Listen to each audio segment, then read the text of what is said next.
캄보디아의 뜨거운 흙바람은 어머니 미숙 씨의 눈물을 채 마르기도 전에 흩날려 버렸습니다. 그녀의 손에는 아들의 등록금 통장을 깨서 마련한 현금 뭉치가 땀으로 축축하게 젖어 있었습니다. 일부 마지막에서 처참하게 붙잡힌 아들 준호 씨는 강 사장의 조직원들에게 짐승처럼 다뤄졌습니다. 강제 노역은 비인간적인 환경 속에서 시작되었고 실적을 채우지 못하면 가차없는 폭행과 구금만이 이어졌습니다. 준호 씨는 매일 아침 눈을 뜨는 것이 고통이었지만 어머니에게 돌아가야 한다는 일념 하나로 버텼습니다.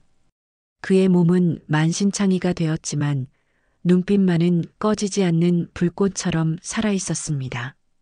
같은 시각 어머니 미숙 씨는 캄보디아 프놈펜 국제공항에 발을 내디디셨습니다. 낯선 동남아시아의 열기와 귀를 찢을 듯한 오토바이 경적 소리는 그녀를 더욱 불안하게 만들었습니다. 그녀는 곧바로 아들의 등록금으로 고용한 사설조사원 박 씨를 만났습니다. 박 씨는 현지 교민이었지만 이 일에 깊이 관여하는 것을 꺼리는 듯 보였습니다. 어머니, 이 일은 보통 위험한 게 아닙니다.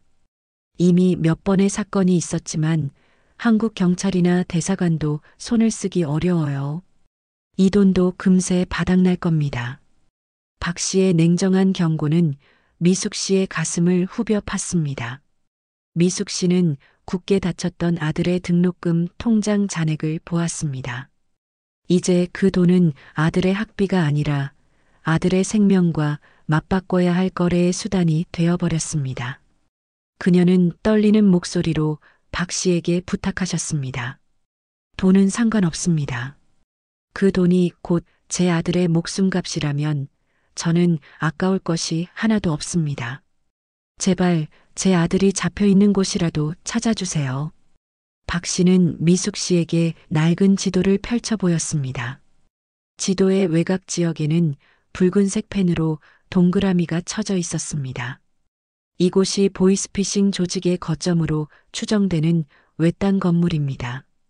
하지만 경비가 삼엄해서 어머니가 직접 접근하는 것은 불가능합니다. 미숙 씨는 그 지도를 눈으로 새기셨습니다.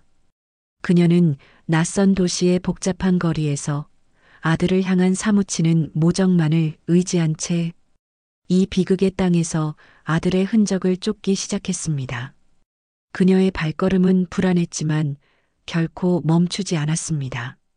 어머니의 시선은 오직 지도에 붉게 표시된 아들이 갇혀 있는 곳만을 향하고 있었습니다. 한편 강 사장의 무자비한 보복 속에서 준호 씨는 벽에 새겨진 그 세 글자 T725가 단순한 낙서가 아님을 깨닫고 몸부림쳤습니다. 준호 씨는 이전에 탈출에 실패한 대가로 혹독한 고문을 당했습니다. 그의 몸은 온통 멍투성이었고 잠시도 쉴 틈 없이 강제 노역에 시달렸습니다. 강 사장은 준호 씨의 반항심을 꺾기 위해 가장 잔인한 방법으로 그를 다루었습니다. 하지만 준호 씨의 정신력은 꺾이지 않았습니다. 그는 어머니에게 돌아가야 한다는 일념으로 버텼습니다. 매일 밤 그는 좁은 강금방 벽에 새겨진 희미한 낙서 대사관 T725를 바라보았습니다. 대사관은 분명 한국 대사관일 것입니다. 하지만 T와 725는 무엇을 의미하는지 도무지 알 수 없었습니다. 그는 이 단서가 먼저 끌려왔다가 운명을 달리한 누군가가 남긴 마지막 메시지일지도 모른다고 생각했습니다. 그러던 어느 날 잠시 창문 밖을 내다보던 준호 씨의 눈에 번쩍이는 것이 포착되었습니다. 낡고 소리가 요란한 3륜 오토바이가 그들 건물 앞을 지나가는 모습이었습니다. 현지에서 흔히 볼 수 있는 교통수단인 그 오토바이에는 툭툭투쿠-투쿠이라는 글자가 선명하게 적혀 있었습니다. T, 툭툭. 준호 씨는 마치 퍼즐 조각을 맞춘 듯 강렬한 깨달음을 얻었습니다. T는 툭툭을 타고 대사관으로 가라는 의미일 것입니다. 이제 남은 것은 725의 의미였습니다. 그는 조직원들이 잠시 휴식을 취하는 틈을 타 강 사장의 책상 위에 놓여 있던 캄보디아 시내 지도를 몰래 훔쳐보았습니다. 강 사장은 늘 자신의 영역을 표시하기 위해 지도를 펼쳐놓고 있었습니다. 준호 씨는 떨리는 손으로 지도를 더듬었고 한국 대사관 근처의 거리 이름 옆에 작은 글씨로 725라는 숫자가 적혀 있는 것을 발견했습니다. 그것은 분명 대사관 근처의 특정 거리 번호이거나 만날 장소일 것입니다. 준호 씨는 그 순간 온몸에 소름이 돋는 전율을 느꼈습니다. 그는 이 단서를 해석하는 데 성공했습니다. 툭툭을 타고 725번지로 가서 한국 대사관에 도움을 요청하라. 이것은 그에게 남겨진 마지막 탈출 계획이자 살기 위한 유일한 희망이었습니다. 강 사장에게 붙잡혀 첫 번째 탈출 시도가 좌절된 지 닷새째, 준호 씨는 다가올 새벽 교대 시간에 모든 것을 걸기로 결심했습니다. 이번에는 기필코 어머니가 계신 한국으로 돌아가야 했습니다. 그의 눈은 결의에 차서 번뜩였고 그에게 남은 것은 오직 목숨을 건 재도전뿐이었습니다. 새벽 5시 40분. 준호 씨에게 허락된 시간은 단 10분이었습니다. 이번이 마지막 기회였습니다. 어머니에게 돌아가기 위한 필사의 질주가 시작되었습니다. 준호 씨는 몸에 난 상처와 고통을 억누르고 조직원들의 교대 근무가 이루어지는 짧은 틈을 노렸습니다. 그는 자신의 방에서 가장 취약한 창문 잠금 장치를 부수고 몸을 좁은 틈으로 밀어 넣었습니다. 그는 온몸이 창틀에 긁혀 다시 피를 흘렸지만 아픔을 느낄 겨를이 없었습니다. 오직 심장이 터질 듯한 불안감과 희망만이 그를 이끌었습니다. 건물 밖으로 나온 준호 씨는 주저하지 않고 큰 길로 달렸습니다. 그의 눈은 오직 툭툭을 찾는 데 집중되어 있었습니다.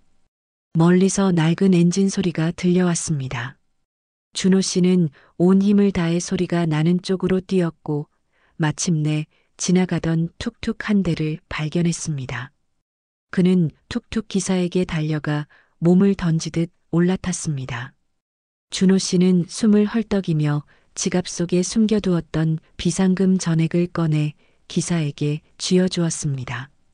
한국 대사관 725번지로요. 제발 빨리 가주세요. 누가 저를 쫓아오고 있습니다. 그의 목소리에는 간절함과 절박함이 그대로 담겨 있었습니다.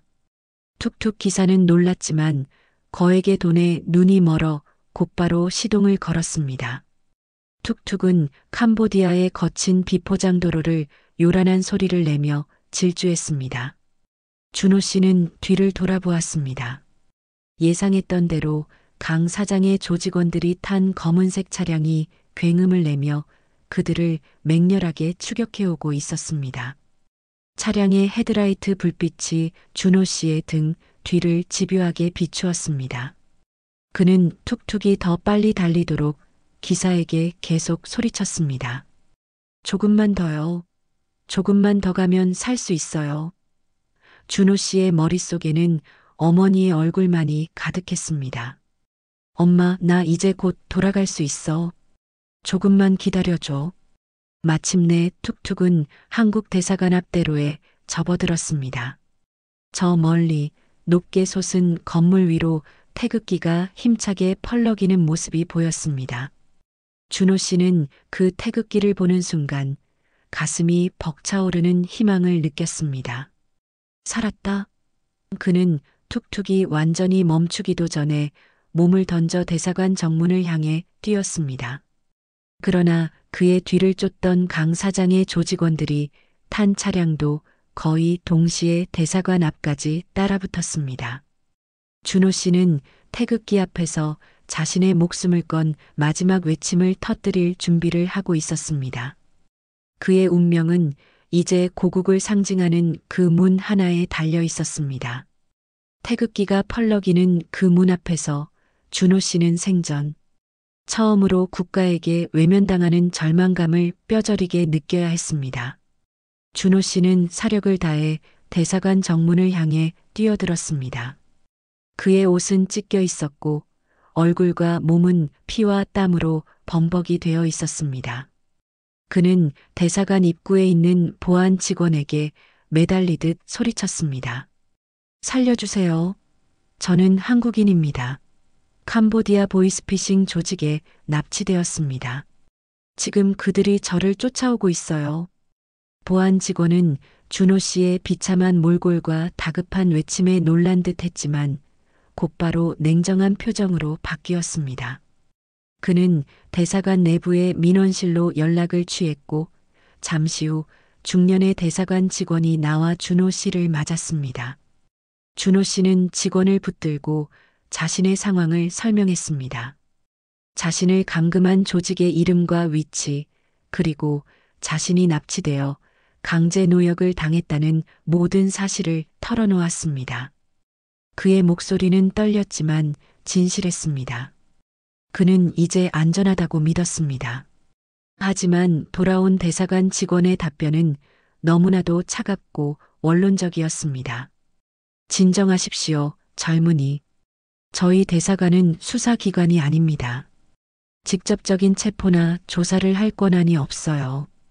이 문제는 먼저 현지 경찰에 신고하시고 피해 상황을 명확히 증명할 서류를 제출하셔야 합니다. 저희는 규정상. 준호 씨는 그 말을 듣는 순간 온몸의 피가 차갑게 식는 것을 느꼈습니다. 서류라니요. 지금 그들이 바로 밖에 저를 잡으러 오고 있습니다. 저는 지금 당장 도움이 필요해요. 저들은 살인도 서슴지 않는 악당들입니다. 준호 씨가 절규하며 정문 밖을 가리켰습니다. 강 사장의 검은색 차량은 이미 대사관 앞 도로에 멈춰서서 그를 주시하고 있었습니다. 대사관 직원은 문 밖을 흘긋 보고는 다시 준호 씨를 외면했습니다. 소란을 피우지 마세요. 절차대로 하십시오. 규정은 규정입니다. 그는 규정과 원칙이라는 차가운 방패 뒤에 숨어 준호 씨의 절박한 구조 요청을 외면했습니다. 준호 씨는 그 자리에 주저앉아 멍하니 태극기를 올려다보았습니다. 나의 나라가 나를 버리는구나. 그가 그토록 믿고 의지했던 고국은 그에게 차가운 규정과 무관심의 벽만을 보여주었습니다. 준호 씨의 마지막 희망이 산산조각 나는 순간이었습니다. 마지막 희망마저 꺾인 순간 준호 씨는 강 사장의 그림자에 갇혀 다시 지옥의 문으로 끌려가야 했습니다. 그의 눈물은 차가운 대사관 바닥에 떨어져 흩어졌습니다.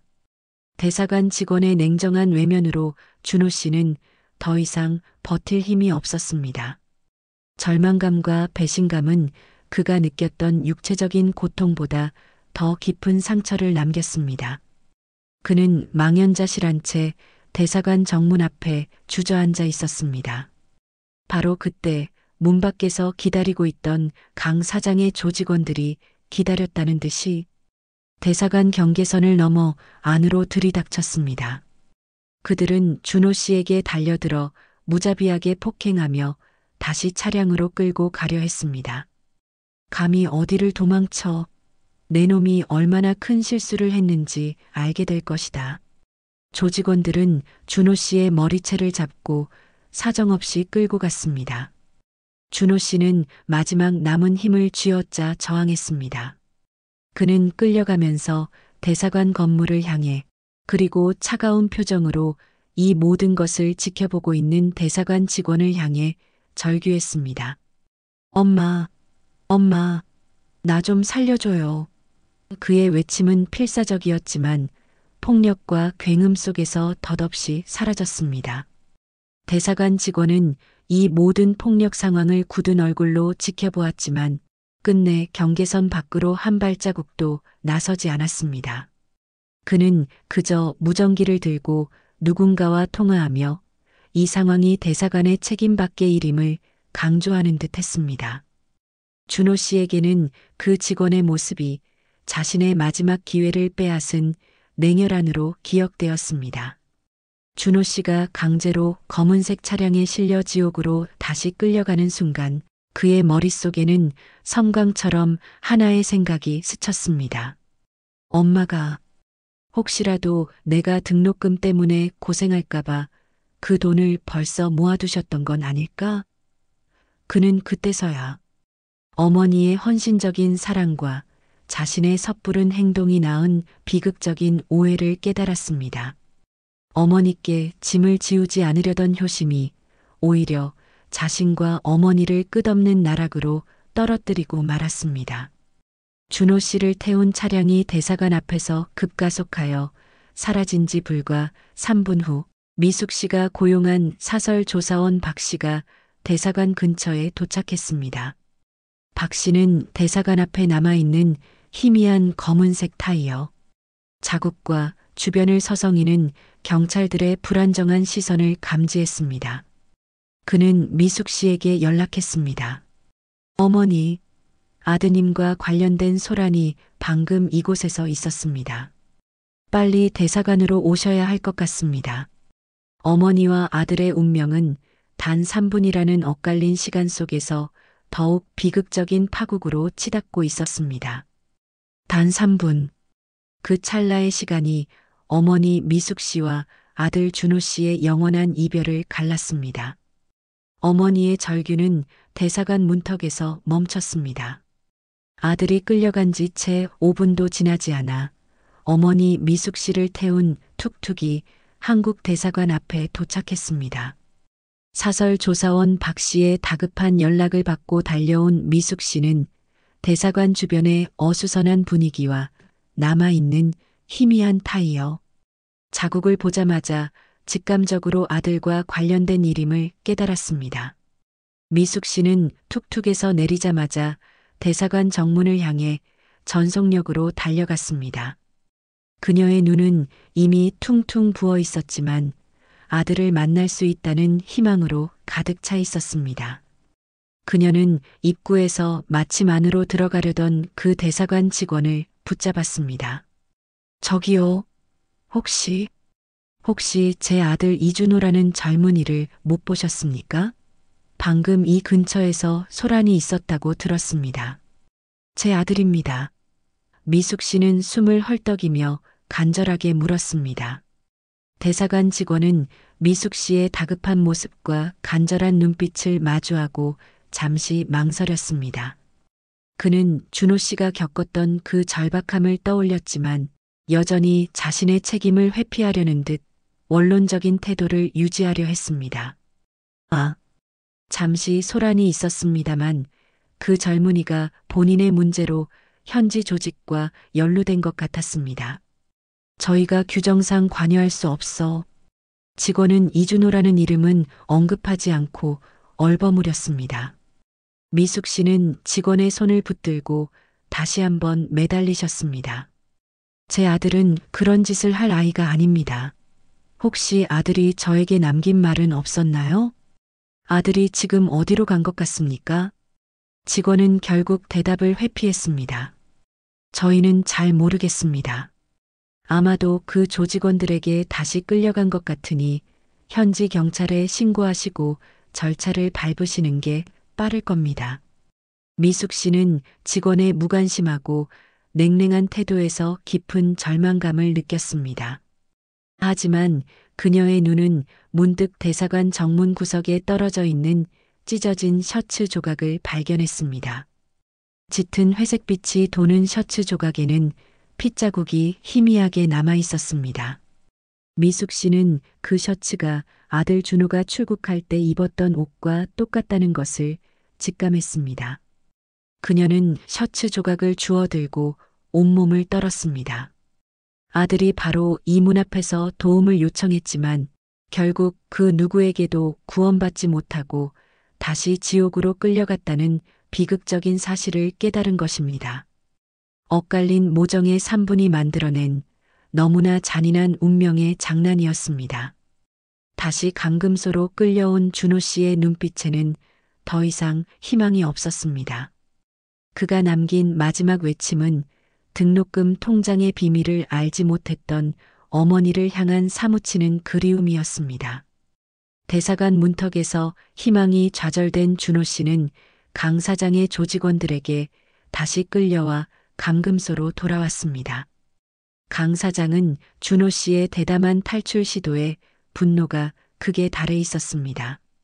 그는 준호 씨에게 처참한 보복을 가했습니다.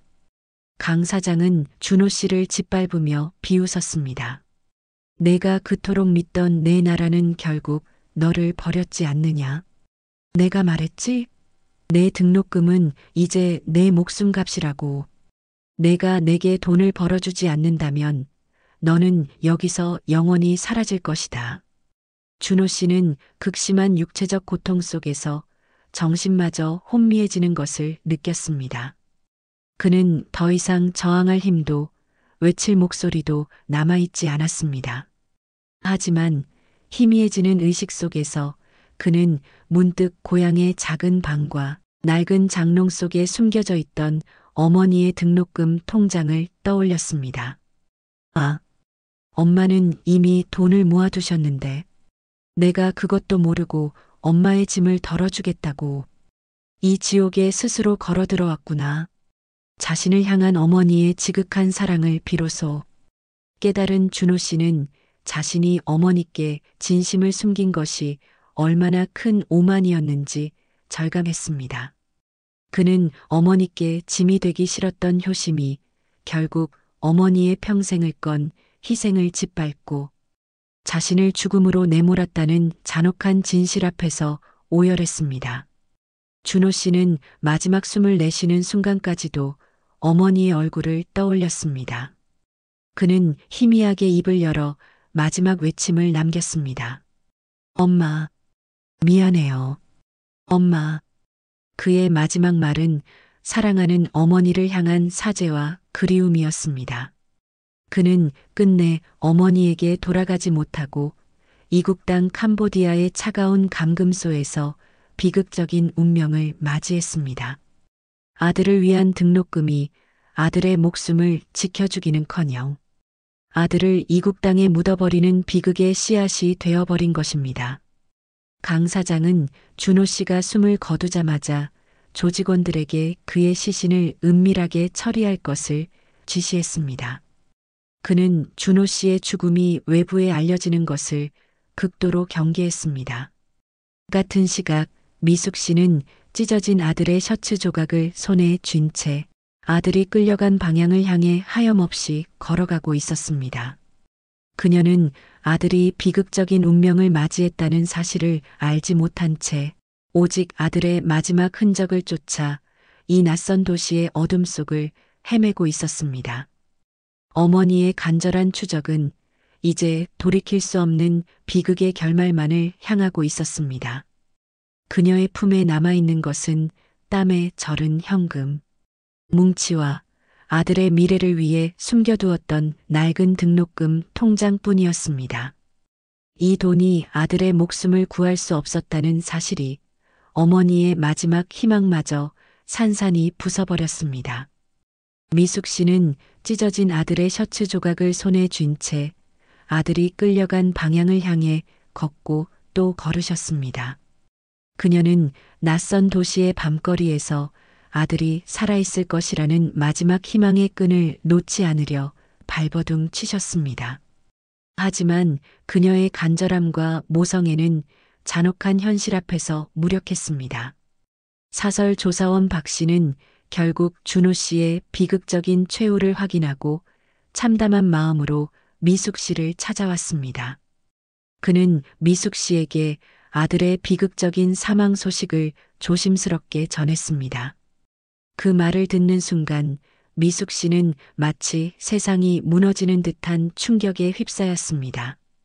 그녀는 자신의 귀를 의심하며 박 씨에게 다시 물었습니다. 아니요, 제 아들이 그럴 리가 없습니다. 제가 등록금을 깨서 왔는데 제 아들이 살아있다고 해주세요. 제발. 미숙 씨는 박 씨의 말에 오열하며 주저앉았습니다. 그녀의 품에는 아들의 등록금 통장을 깨고 남은 땀과 눈물로 얼룩진 현금 뭉치가 있었습니다.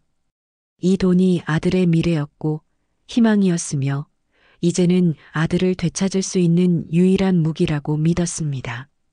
하지만 이 돈은 아들의 목숨을 지켜주지 못했습니다. 어머니의 지고지순한 헌신이 아들의 오해와 세상의 잔혹함 앞에서 이토록 비참하게 무너졌습니다.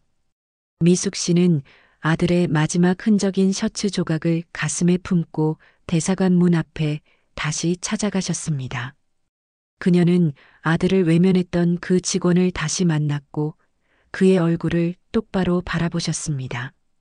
당신이 내 아들의 마지막 살려달라는 외침을 외면했습니다. 당신의 규정과 절차가 내 아들의 목숨을 앗아갔습니다. 미숙 씨의 목소리는 절규였고 세상의 무관심에 대한 가장 강력한 항의였습니다. 결국 미숙 씨는 아들을 위한 등록금 통장 대신 아들의 영정 사진을 들고 홀로 고국으로 돌아오셨습니다. 그녀가 평생을 바쳐 모았던 2천만 원은 아들의 장례를 치르는데 사용되었습니다. 어머니의 지극한 사랑과 아들의 효심이 빚어낸 이 비극적인 오해는 결국 누구에게도 되돌릴 수 없는 영원한 슬픔만을 남겼습니다.